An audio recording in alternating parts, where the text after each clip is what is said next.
তো সেদিন বাড়িতে গৃহপ্রবেশ উপলক্ষে ছোট করে পুজো করা হয়েছিল। অ্যাকচুয়ালি আমাদের পুরাতন বাড়ির সাথে পাশে আবার নতুন করে বাড়ি বাড়ানো হয়েছে, তাই নতুন বাড়িতে গৃহপ্রবেশের আর বাকি যে নিয়মগুলো থাকে সেগুলো করা হয়নি, শুধু পুজোটাই করা হয়েছিল।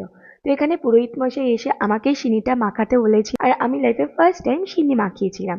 তো ফার্স্টে এখানে মেখে রাখা কলা আর চিনির সাথে কিছু একটা দিয়েছিল, তারপরে মধু, ঘি, আটা দিয়ে তারপর মাখিয়ে নিলাম ভালো করে। তারপর এভাবে জবা ফুলের উপর দুটাকে ছেঁকে নিয়েছিলাম।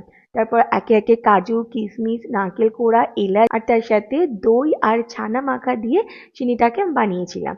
আর সিনিটাকে সবাই অনেক ভালোও বলেছিল। তারপর আমি আর মা দুজন মিলে পুজোতে বসে গেলাম। তারপর পুরোহিত মশাই পুজোতে বসে গেছিল, একে একে হোম আরতি সবকিছু হলো, আর ওখানটাতে রান্না হয়েছিল আর ওখানে খাওয়া দাওয়া হয়েছিল।